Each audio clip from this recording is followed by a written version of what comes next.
मुलींचं तरी. माहेर म्हटलं की हिरेमठाजवळची विहीर आहे. चौकातल्या ज्या ठिकाणी आणि महत्वाचं म्हणजे ज्या ठिकाणी रुक्मिणी उभी आहे ती सर्वांना बघते की माझ्या सगळ्या माहेरवाशिनी मैत्रिणी या ठिकाणी येतात की नाही, कारण ती अगदी चौकात ज्या कॉर्नरला आम्ही गणपतीची मिरवणूक आणि शारदेची मिरवणूक पाहत असतो, नाचत होतो, त्या ठिकाणी ती मुद्दाम उभी आहे. तर माहेर म्हटलं की इथल्या सगळ्या आठवणी, सगळ्या मस्ती, सगळ्या गोष्टी या माहेराच्या रूपामध्ये असतात. माहेर या शब्दाची जादू तशी आहे की हा शब्द जरी नुसता उच्चारला तरी किती मोठ्या वयाची स्त्री असली तरी ती हळवी होऊन जाते आणि माहेरच्या असंख्य स्मृती तिच्या मनामध्ये जागृत होतात. साधं माहेरचं कुणी भेटलं, माहेरच्या आडनावाचं जरी साधर्म मिळालं तरी लगेच त्या व्यक्तीबद्दल एक आपुलकी वाटते. माहेर या शब्दाला पण हा शब्द जोडून आलेला आहे. एरवी पण हा शब्द आपण नकारार्थी वापरतो, पण माहेर या शब्दाशी तो आल्यानंतर माहेर पण हा शब्द होतो आणि या शब्दातच कौतुक, जिव्हाळा, प्रेम आणि स्नेह असं काही सामावलं असतं. या माहेराचं वर्णन आमच्या बहिणाबाई अतिशय सुंदर करतात.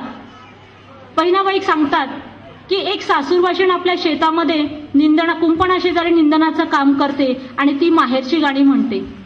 यावेळेला तिथे एक योगी देवाचं नामस्मरण करतो आणि तो तिला म्हणतो, काय सतत आपलं माहेराचं गाणं लावलं.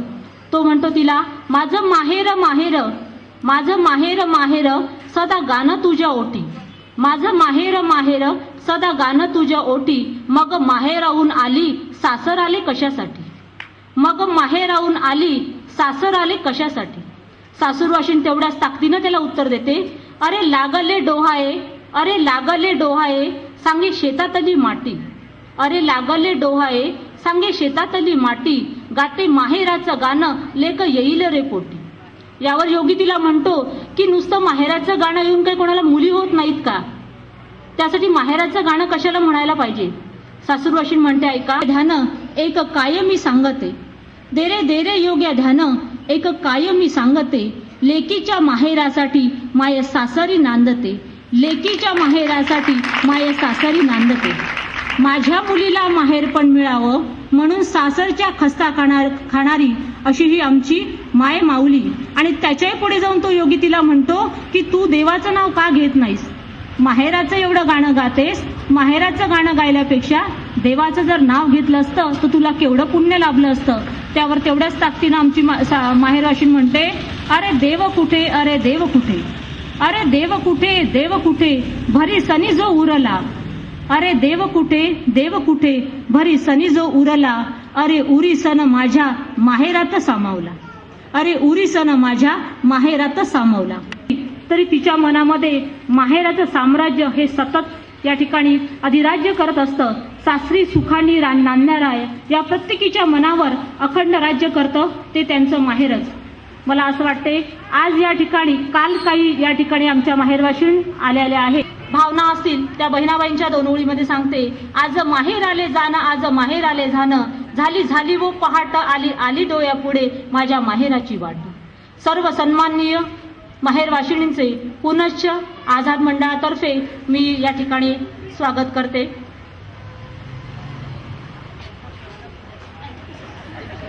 या मंडळामध्ये आपापल्या काळामध्ये ज्या महिलांनी या ठिकाणी सक्रिय योगदान दिलेलं आहे, मी सक्रिय योगदान याच्यासाठी शब्द वापरते की एकदा मंडळाच्या कार्यामध्ये घरून सकाळी गेल्यानंतर परत यायची, किती वाजता येऊ याची हमी नसायची. मी विशेषाने सांगू शकते, मला माझ्या याच्यातल्या माझ्या बॅचच्या सगळ्याच मैत्रिणी समोर आहे की इव्हन एक दिवस घटस्थापनेचा दिवस होता आणि मंडळाचा डफरीन हॉस्पिटल मधल्या ज्या महिला आहे त्यांना दूध आणि फळं वाटपाचा कार्यक्रम होता. आम्ही सकाळी 7 वाजतापासून सर्व महिला मंडळाच्या चमू आमची गेली होती आणि डफरीन हॉस्पिटलमध्ये सर्व दूध आणि फळांचा वाटप झाला होता. मंडळाचं गाळबोधवर वळण आहे आणि त्या वळणानुसार आम्ही दुपारी 2-3 वाजता घरी आलो होतो आणि या ठिकाणाहून आल्यानंतर मग घटस्थापनेचा दिवस, त्यानंतर सर्वांनी आंघोळी करून आपापल्या घरच्या घटस्थापना केल्या होत्या. मधुबन वृद्धाश्रमाचा कार्यक्रम असो की अनाथाश्रमाचा कार्यक्रम असो, या सर्व कार्यक्रमामध्ये आझाद हिंद मंडळाच्या सर्व महिला कार्यकर्ता आपापल्या घरची कामं सोडून किंबहुना ती सुरुवातीला आटपून पूर्ण वेळ या ठिकाणी सक्रिय त्या आपला वेळ देत होत्या. इवन या माहेरवाशीण कार्यक्रमाचं सुद्धा नियोजन जे आहे हे करण्यासुद्धा आमच्या काही माहेरवाशिणी आपल्या सासराहून या ठिकाणी आलेल्या, बिचाऱ्या सकाळी यायच्या आणि संध्याकाळी 8 वाजेपर्यंत आपलं पूर्ण या ठिकाणचं माहेराचं काम करून पुन्हा सासरची ड्युटी करायला जायच्या. आणि आजही त्या ठिकाणी या सकाळी 8-8:30 पासूनच आलेल्या आहे. या गेल्या 85 वर्षाच्या कालखंडामध्ये ज्या माहेरवाशिणींनी या ठिकाणी आपलं सक्रिय योगदान दिलं आहे आणि आज या ठिकाणी आपल्याला सन्मानानं या ठिकाणी बोलवलं आहात, त्याबद्दल त्यांचे मनोगत आपण सर्वांनी या ठिकाणी जाणून घ्यायचे आहे. इथे मला त्यांची ओळख करून देणार आहेत. धन्यवाद. कुणाला बोलायचं आहे? नलूताई तू बोलते? मी करू? बरं. मी बसून बोललं तर चालेल का? मी बसून बोललं तर चालेल का? व्यासपीठावरील मान्यवर ज्येष्ठ भगिनी आणि येथे जमलेल्या ज्येष्ठ आणि सर्व बंधू भगिनी, सादर प्रणाम. आमच्या आझाद हिंद मंडळाबद्दल आम्ही जेवढ्या आठवणी सांगू तेवढ्या थोड्याच, कारण सगळं बालपण इथेच गेलं. घरी जेवायचं, हात धुवायचे, हात फ्रॉकला पुसायचे आणि थेट आझाद हिंद मंडळात संध्याकाळपर्यंत हुंदडायचे. कोणाला आमची काळजी नसायची की रजू कुठे गेली आहे, काय केली आहे, भूक लागली की पुन्हा इथेच कुठेतरी काहीतरी खाऊन घ्यायचं आणि पुन्हा इथेच हुंदडायचं. त्याच्यामुळे याच्यात इतक्या आठवणी आहेत, पण मी थोड्या आठवणी माझ्या, परंतु आता मी थोडक्यात आणि काव्यरूपात आमच्या मंडळाबद्दलचे मनोगत आपणास सांगणार आहे. तेव्हा ऐका. आझाद हिंद मंडळाचे प्रांगण, आझाद हिंद मंडळाचे प्रांगण, आमुचे माहेरचे अंगण. आझाद हिंद मंडळाचे प्रांगण, आमुचे माहेरचे अंगण. आठव येता मनात, आठव येता मनात, मन जाते शैशवात. आठव येता मनात, मन जाते शैशवात. ना कशाची भीती, ना कशाची भीती, ना कशाची खंत. ना कशाची भीती, ना कशाची खंत. खेळत बागडत होतो ज्येष्ठांच्या अंकावरी मस्त. खेळत बागडत होतो ज्येष्ठांच्या अंकावरी मस्त. आप परभावना शिवला कधी मनास, आप परभावना शिवला कधी मनास. हा आपला, तोही आपलाच, हा आपला, तोही आपलाच, नसे खोटा आभास. हा आपला, तोही आपलाच, नसे खोटा आभास. रंगभूमी ही इथली, रंगभूमी ही इथली, जिने प्रसविले दिग्गज कलावंत. रंगभूमी ही इथली, जिने प्रसविले दिग्गज कलावंत. कर्मभूमी ही इथली, कर्मभूमी ही इथली, जिने दिधले राष्ट्रालाही सुत. कर्मभूमी ही इथली, जिने दिधले राष्ट्रालाही सुत. प्रसिद्ध जुडो कराटे हो अखिल भारतात, प्रसिद्ध जुडो कराटे हो अखिल भारतात. ते वीर एथले होते, झालेत नामवंत. म्हणजे इथे खांदीवाले म्हणून राहत होते, खाणीवाले. आंतरराष्ट्रीय स्तरावर त्यांचं नाव गेलेलं आहे, म्हणून मी ते वीर एथले होते, झालेत नामवंत. उन्नतीस इंद्रपुरीच्या, उन्नतीस इंद्रपुरीच्या इथलेच नगराध्यक्ष, सर्वांना माहित आहेत. उन्नतीस इंद्रपुरीच्या इथलेच नगराध्यक्ष माहिती आहे सगळ्यांना. हव्याप्र मध्ये उभा अजूनही एक बंधू साक्षात. हव्याप्र मध्ये उभा अजूनही एक बंधू साक्षात. आज मितीलाही वीर रसाने नात, आज मितीलाही वीर रसाने नात. होत्या कित्येक माय माऊल्या, होत्या कित्येक माय माऊल्या, सक्रिय हो इथेच. कालाय तस्मै नमः, झाल्यात त्या दिगंत. होत्या कित्येक माय माऊल्या, सक्रिय हो इथेच. कालाय तस्मै नमः, झाल्यात त्या दिगंत. वावरे अजून मनात, जमलो इथेच वाटे. जमलो इथेच वाटे शिरलो तया कुशीत, जमलो इथेच वाटे शिरलो तया कुशीत.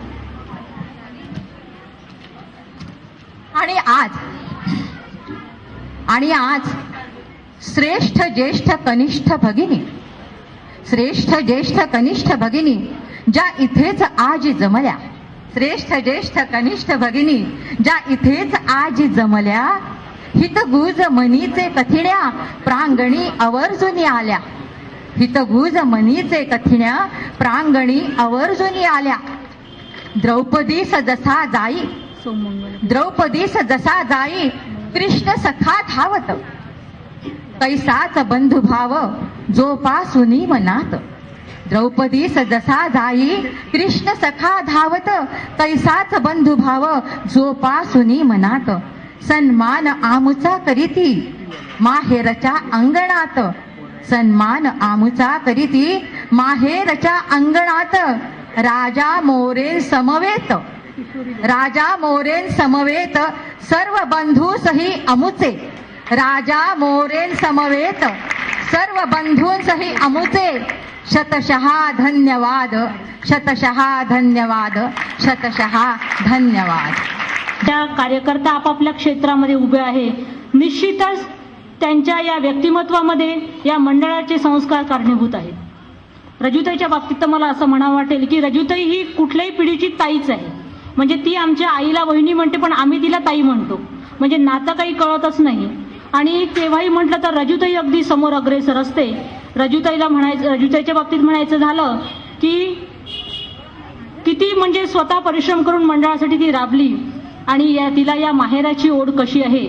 माझ्या माहेराच्या वाटे, माझ्या माहेराच्या वाटे जरी आले पायी फोड, जरी आले पायी फोड, पाय चालले चालेल, पाय चालले चालेल अशी माहेराची ओढ.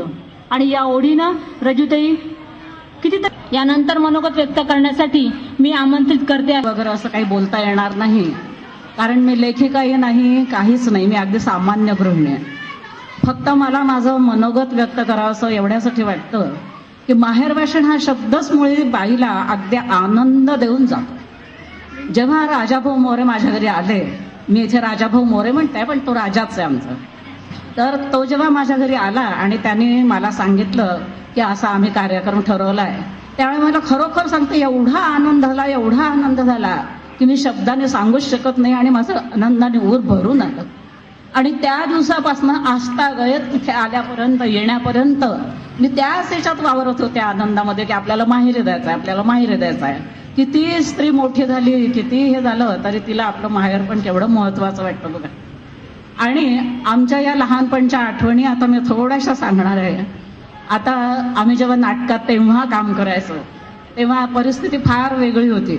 अगदी कुठे आमच्या घराघरातून लाईट नव्हते. आम्ही तानवीला यायचो, 6-6:30 पासून आम्ही तानवीला यायचो, तर पुढे पुढे आम्हाला रात्री 2-2 वाजायचे.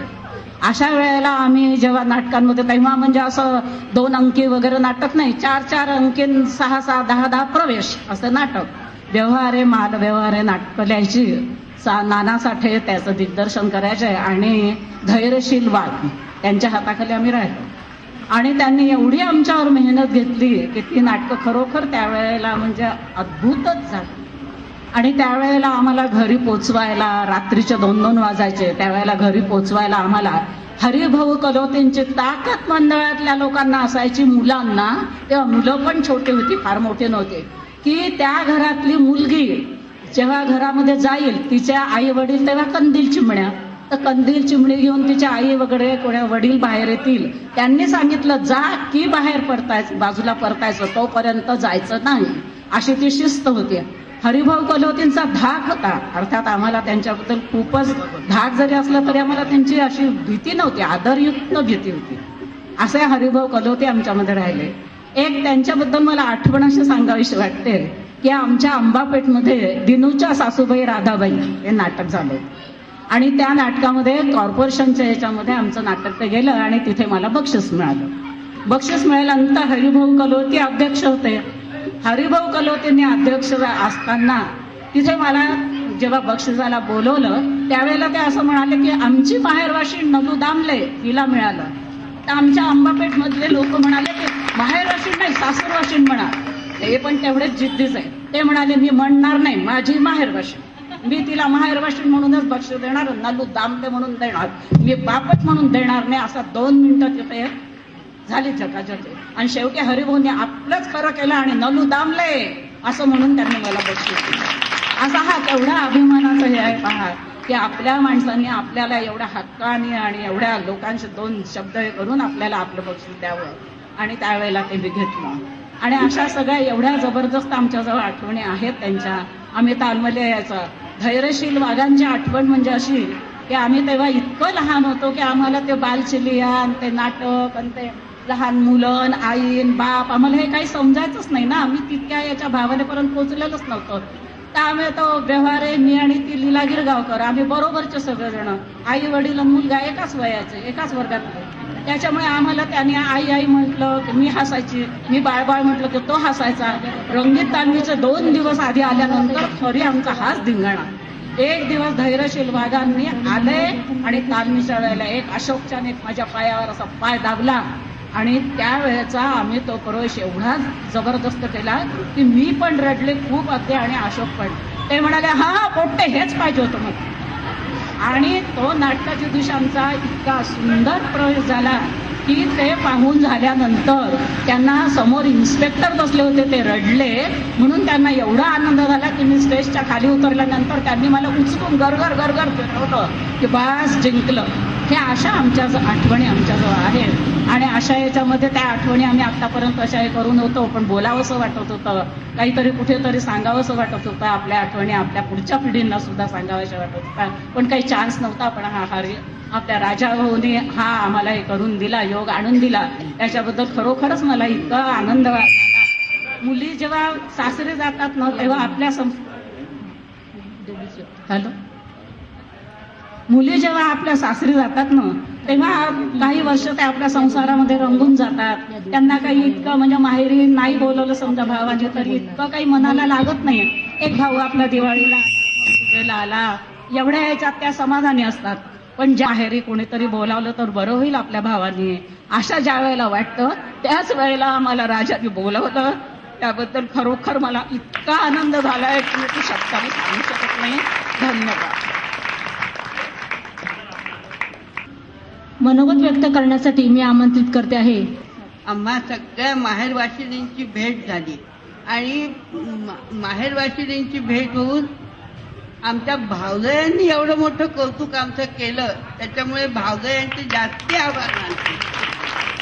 आणि इतका आनंद झालाय की काही आम्हाला बोलणंही सुचत नाहीये.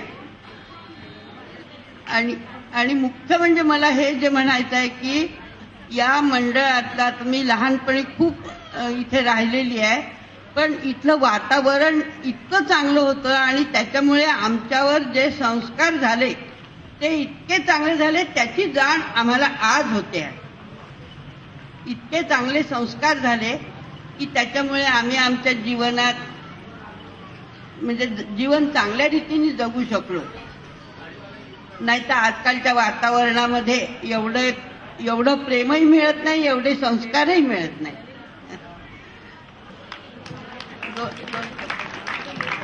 जे हे आताही म्हणाली ना, आम्हाला जे बाळकडू त्यांनी हे जे दिलं ते कोणी दिलं माहित आहे? शांताबाई जोशी आणि शारदाबाई जोशी हिच्या काकू आणि आई. त्यांनी आम्हाला इतकं प्रेम दिलं की आम्ही कधी तालमीमधून आम्हाला भूक लागली तर आम्ही गेलो आणि काकू मला भूक लागली, आम्ही जेवतो, मला तिथे प्रवेशाला उशीर होईल जायला वगैरे वगैरे.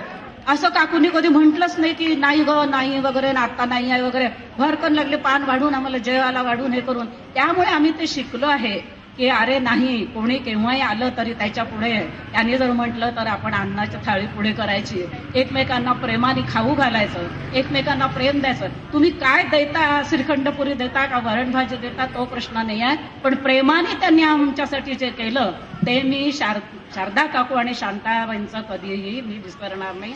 वंदन करून मी माझे 2 शब्द सांगणार आहे. त्यावेळेला शारदा आझाद हिंद मंडळामध्ये नाटक असलं की आम्हाला इतकी उत्सुकता असायची की केव्हा एकदा ह्या तालमी सुरू होतात आणि केव्हा नाही. मग आम्ही आता कोणतं नाटक होणार आहे, आपल्याला त्याच्यात कोणती भूमिका मिळणार आहे, आपण ती कशी करायची, ह्याच विचारामध्ये आम्ही गुंतलेलं असायचं. ज्या वेळेला आम्हाला राजाभाऊ मोरेंचं पत्र मिळालं त्या दिवशी मला इतका आनंद झाला की मी नुसते हवेत तरंगत होती. माझ्या मिस्टरांनी त्या दिवशी माझ्या कशात लक्ष लागत नव्हतं, की कोणतंही काम करावंच वाटत नव्हतं. मी गॅसपाशी गेली, ती गोष्ट यांच्याही लक्षात आली आणि यांनी मला बजावून सांगितलं, आज तू स्वयंपाक करू नकोस, गॅसपाशी तू जायचं नाहीस, कारण तू इतक्या याच्यामध्ये गुंगून गेली आहे. सगळ्यात जुन्या आठवणी भूतकाळाप्रमाणे माझ्या नजरेसमोर आल्या आणि ते सगळं वातावरण, ती शाळा, तिथे होणारी प्रॅक्टिस, आम्हाला मालव्यवहारे त्यावेळेला ते नाटक लिहून आणायचे, नानासाठी आम्हाला त्यावेळेला मार्गदर्शन करायचे. पण इतका जिव्हाळा, इतकं प्रेम त्याच्यामध्ये होतं की आम्ही असं प्रेम कधीच अनुभवलं नव्हतं. आणि म्हणूनच आज माहेरवाशीण म्हणून या ठिकाणी आम्हाला बोलवलं. माहेर तर प्रत्येकीला असतं, प्रत्येकीचं माहेरी कौतुक होतं, सगळं होतं. पण हे जे आज आमचं कौतुक होतं आहे याला दुसरी तोड नाही. अशासारखं कौतुक आजपर्यंत आमचं कधीच झालं नव्हतं आणि आम्ही आज अगदी खूप खुशीमध्ये आहोत. आता त्यावेळेच्या 1-2 आठवणी मी सांगणार आहे. त्यावेळेला नाटकामध्ये इतकं आम्ही रंगून जायचो, इतकी जोरदार प्रॅक्टिस व्हायची की रात्री 2-2 वाजायचे, कधी कधी जवळ गणेशोत्सव आला की 3-3 वाजायचे. पण अशा काळामध्ये आम्हाला पोचवण्याची जबाबदारी इथल्या सगळ्यात युवकांची असायची. ते बिचारे आम्हाला 4-5 मुली एका मोहल्ल्यातल्या असतील तर ते आम्हाला 8-8 जण पोचवायला यायचे. आणि मगाशी नलुताईंनी